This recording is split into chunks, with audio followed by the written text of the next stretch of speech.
Please help us welcome to the stage, Nathan Osmond. Ladies and gentlemen, please come to your feet, Nathan Osmond! Circling all this madness, every day it's the same old news. It's time for massive action, not mass distractions. It's time we face the truth. Open up your eyes to see what's really going on. When they try to divide us, it will only unite us. Let this be our song. Come and sing it all in. We can't make it till we're all in. It takes everybody, hear the message. Throw your fears away. Come on, you time. Who tell me, are you all in? Come on, everybody, fall in. One by one, a new tomorrow starts with us today. Woo! How many of you guys remember my family, the Osmond family? Donnie, Marie, and Jimmy, half the state of Utah. I tell you, the number one question I'm asked as an Osmond is, who's your daddy? But then my wife says, you should go country. So here's a little snapshot of what my life looks like right here. We've had 4 consecutive number ones so far. We're so pumped about that. We're going to keep doing it until we get it right.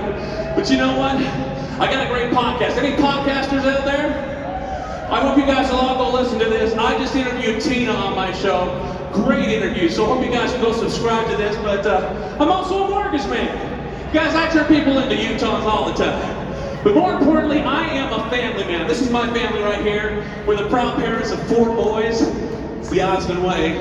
I come from a family of 8 boys. There's 57 grandkids on the Osmond side. Only 17 are girls, and some of them were adopted. We have to literally adopt to get girls in our family. But the reason I show you all this is because this is what's most important to me. That's right. You know, you saw General Flynn yesterday. He brought his son up, his grandson. I love America.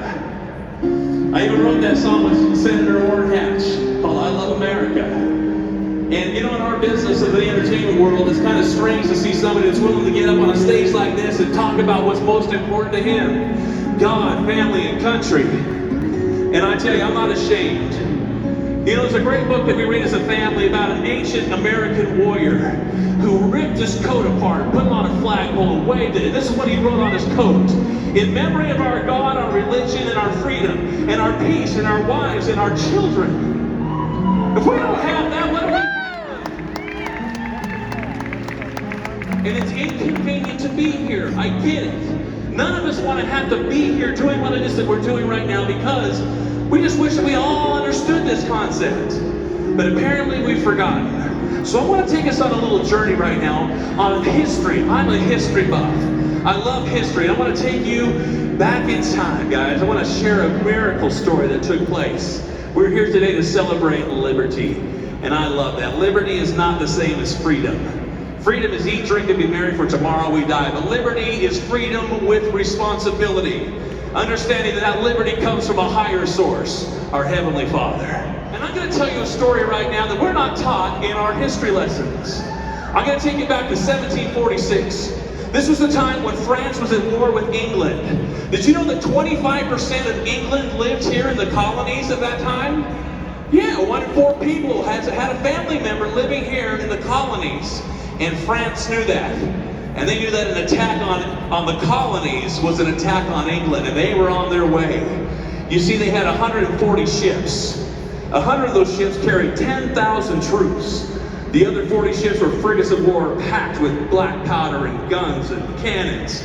And Admiral Duke d'Anville had been given the orders to burn Boston to ashes. And they were on their way. Imagine how our ancestors felt who were here in those colonies. I had ancestors there. And you know what? They had a national day of prayer. And the people of Boston walked to the Old South Meeting House in the sunlight. And they were met there by Reverend Thomas Prince. And Thomas Prince prayed one of the most powerful prayers you've ever heard. I thought it would be good to go ahead and share some of the words that he shared that day.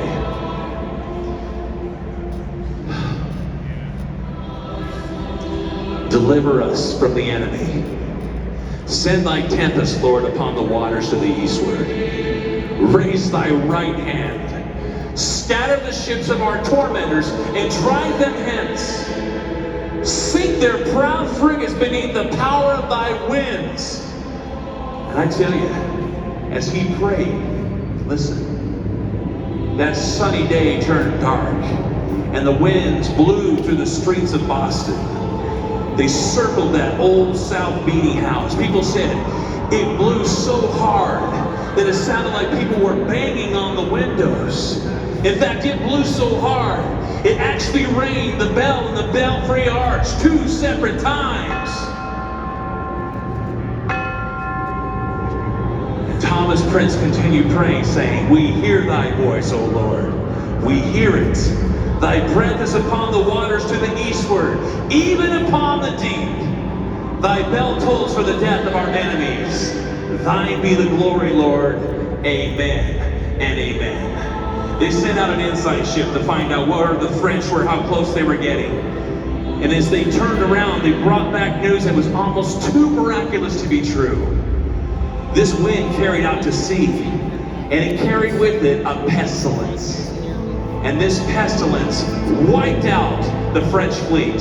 Thousands died at sea. Thousands more were so sick they couldn't even stand on their feet. Duke D'Anville's sitting here, the Admiral, going, we're being defeated by an invisible enemy. So guess what he did? Like a coward, he ordered poison and he killed himself.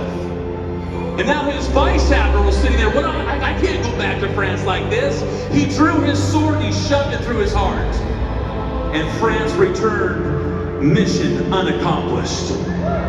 God protected this country even 30 years before we declared ourselves an independent nation. This is the promised land. And the reason I tell you this story is this. It gets better.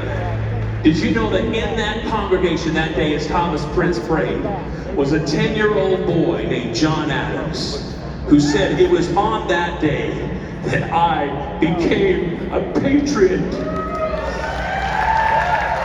Wow! Did your history teacher ever tell you that story? Come on! We can do better, America. The old John Adams. This is old man Adams. I got a question for you. We appreciate the freedom and the liberty that we have, and we're so grateful for your sacrifices.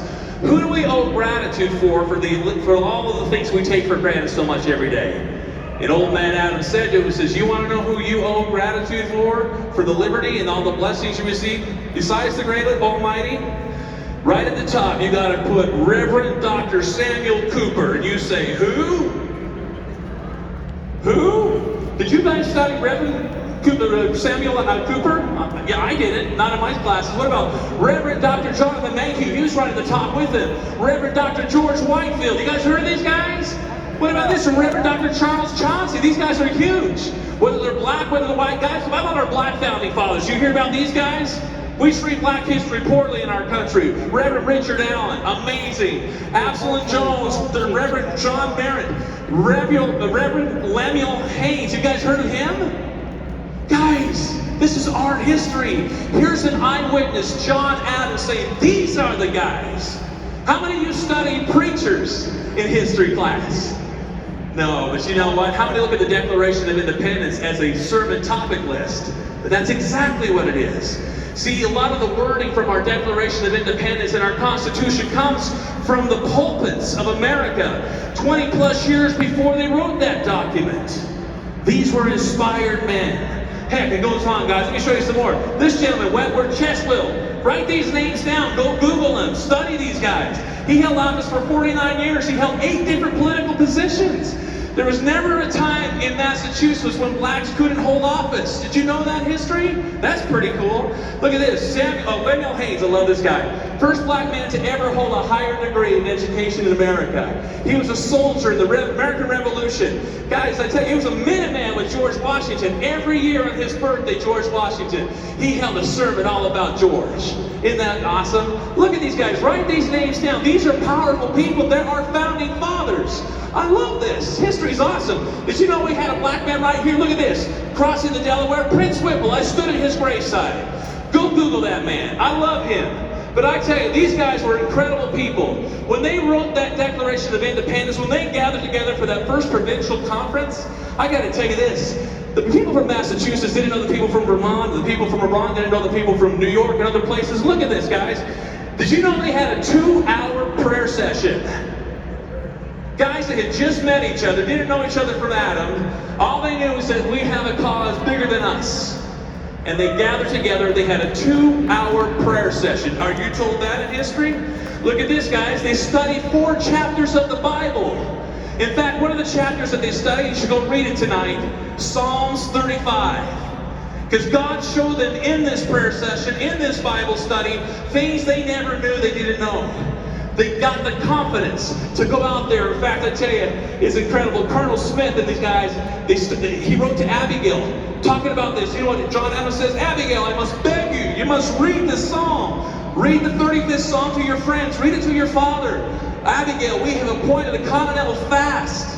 Look at this. Millions will be upon their knees at once before their Creator, imploring His forgiveness. His smiles on American council in arms. Imagine, Abigail, 3 million Americans all at once praying and fasting.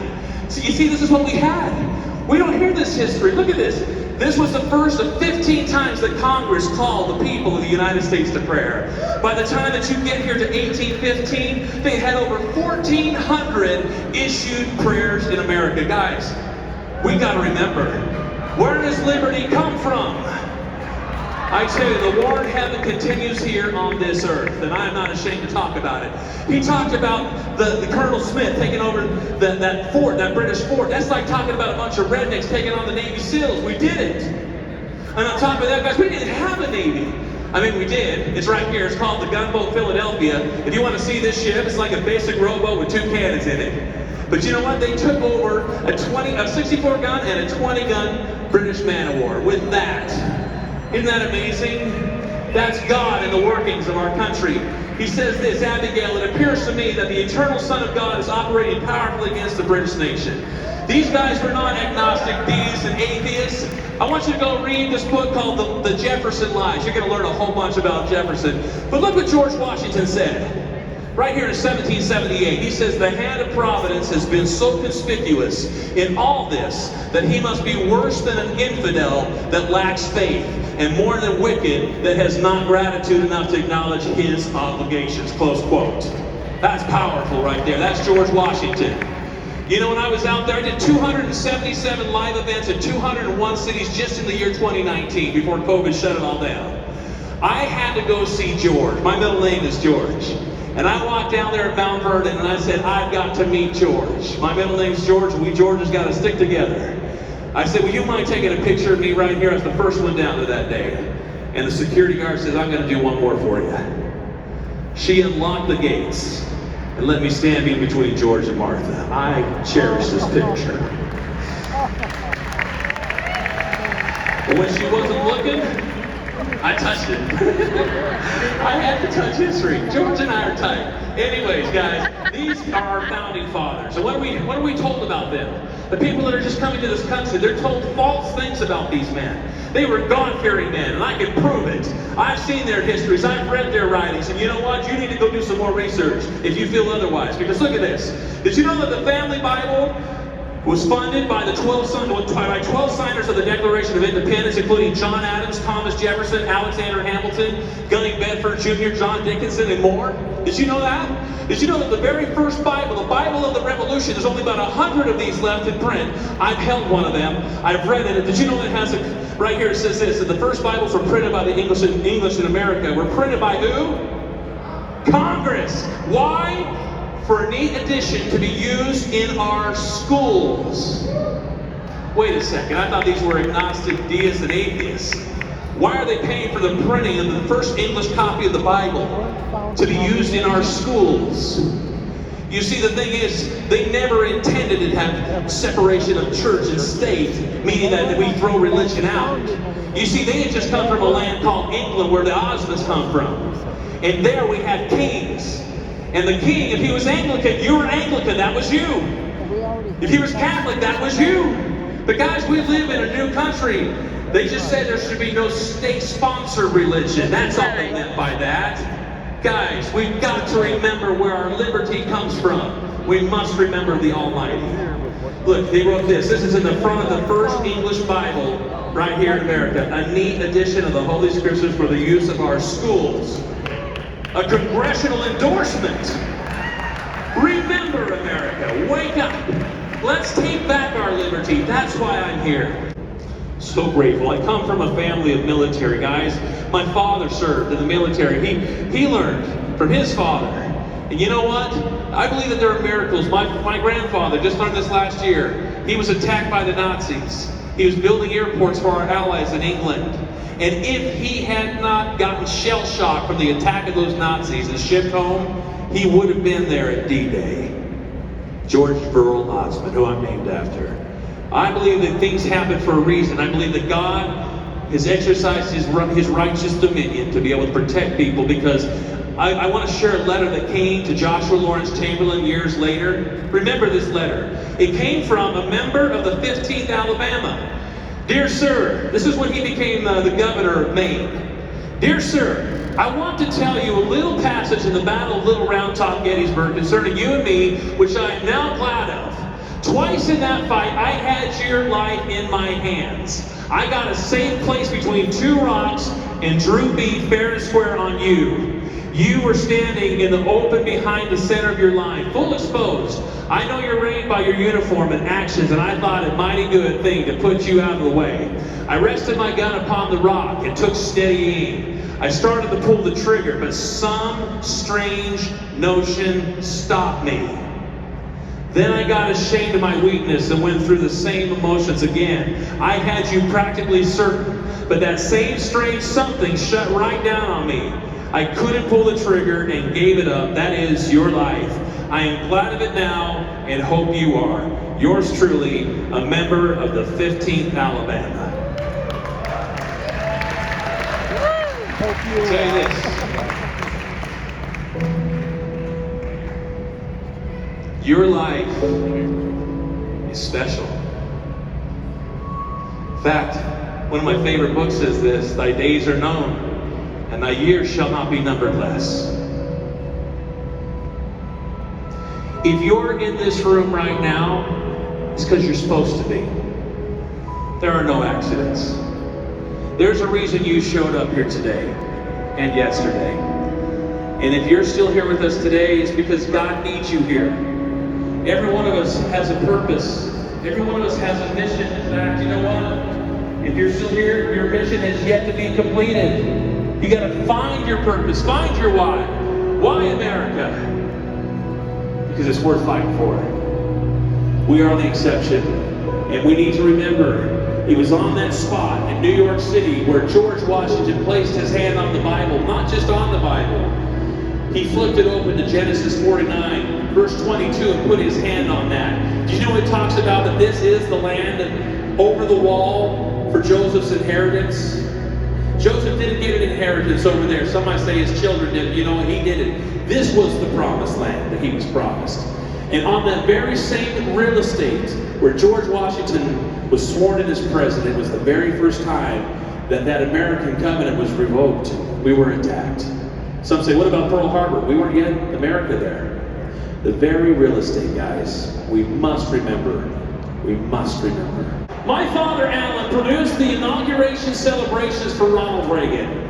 He was a friend of our family. In fact, my mother told me when he was there at his inauguration celebrations, they were all kept back in this kitchen area. And in walks President Ronald Reagan with the Secret Service agents and everything. He's walking with him and he sees my dad and he goes, Alan! And he goes running over to give my father a big hug. Oh boy, his Secret Service agents did not like that. Mr. President, you can't do that. But I have so much respect. I took my second oldest son to see his final resting spot because I wanted to drive the message home. You see, President Ronald Reagan once said this. He says, freedom is never more than one generation away from extinction. We did not pass it on to our children through the bloodline. It must be fought for, protected, and passed on to them to do the same. Otherwise, we will spend our sunset years telling our children and our children's children of what life was once like in the United States when men were free, close quotes. And I shared that quote with them at the graveside of Nancy and Ronald. I said, son, never forget that quote. Because things have changed in our country. Things have changed. Can you feel it? Can you hear it? Can you see it? Can you smell it? My good friend Mark Willis in country music has a song called Looking for America. Because I remember the good old days. And that quote from President Reagan rings so true to me. In such a short period of time, we can go from where we were to where we are, but we don't have to stay where we are. We can do something about it. All the fake news you guys are hearing about is saying, and it's just disgusting, isn't it? It grosses me out. It angers me. I can choose to get angry, get unhealthy because of the stress of it all, or I can shut off the news and I can go do something. I can act. We can't. And when Tina told me about this, I said, I am there. Where do I sign up? And I tell you, I'm so grateful for patriots like Tina Hortlocker, a single mom of 10 children. And what she's done for all of us here today. Thank you, Tina. And all of the volunteers, guys, thank you for being here. We have to do this. When we were eating breakfast yesterday with General Flynn, you know what he said to us? He says, you are the choir. You are the front lines. And I tell you this, only a small percentage of patriots actually fought and died for our country. It was a small amount. But they took over the largest fleet, the largest army in the world. Bunch of rednecks with pitchforks, guys, we did it. And we can do it again. So we're here today to take back that liberty. And God bless you here, because it reminds me that even George Washington, who I tell you, I don't know, he must have been one of the Avengers, that guy. He had God on his side. I want you to go read The Bulletproof George Washington by, guys, David Barton. Go read that book, you'll love it. But I love this book right here because it was written by a prisoner of the Holocaust who survived 3 Nazi death camps. Dr. Viktor Frankl. You know, I got to interview his grandson on my podcast. And it was so cool because we talked about a quote that he said once. He said this in his first chapter. He says, don't aim at success. You see, because success, like happiness, cannot be pursued. It must ensue. And can only do so as an unintended side effect to one's dedication to a cause greater than oneself. That's fancy talk, so he broke it down and simplified it. He said this in the very next line. If you know your why, if you understand your why, you can endure almost any how. How is none of our business. He has the how. What we need to do is trust in the Almighty and do our part. Lift where you stand. Get involved. Write those letters. Do the protest. Stand up. But most importantly, educate your children. Teach them. Because like Barbara Bush said at one time, she says, what we do here in the White House is far less important than what you do in your house. So it all starts at home. Let our children know the truth. Seek out the truth, for only the truth will set you free. This is the bed where Thomas Jefferson passed away. You know what his last dying words were? This agnostic, deist, atheist. Guys, I resign myself to God and to my country and to my child. You see, he sat there in his deathbed, and on the 3rd of July, he sat up, he says, what day is it? What day is it? Guys, this is on the day before the 50th anniversary of our nation's Declaration of Independence. His people in the room didn't want to tell him, because they knew it would break his heart. He said, sir, it's the 3rd of July. Oh, to be able to live and to breathe the air of the 50th anniversary of our nation's Declaration of Independence. It was his last dying wish. He got it. You see, not only did he pass away on the 50th anniversary of our nation's Declaration of Independence, but in a separate part of the country, on his deathbed as well, John Adams, that little 10-year-old boy in that South Meeting House, on his deathbed lay there. And these are the dying words of this, our second president. And the name of my speech tonight, ladies and gentlemen, Independence Forever.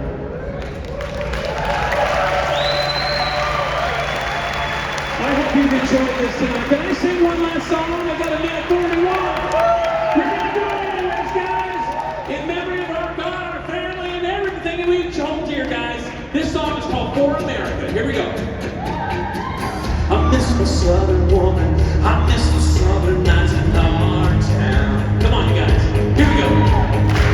The Stanley honeysuckle is singing to a rhythm, take me down. We used to dream about the house we built together. We tied a knot and then I bought some land. But Mama saying, well, that's when I keep running. She's the reason I'm a soldier man. Here we go. For those purple mountains in the land of the free. For those wide open spaces as far as I can see. So our children's future, there's no greater cause. This is why I'm a soldier for a nation under God. For America, I miss the son and daughter. I miss those little arms around the neck. Oh yeah, the taste of fried chicken and barbecuing out on the deck. I miss those drives we take them to the lake together. We watch those fireflies light up the sky. Now my nights are lit with rockets, screams and thunder.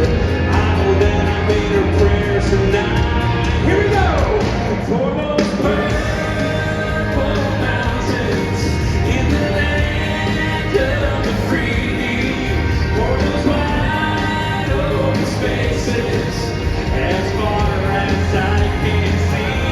For our children's future, there's no greater cause. This is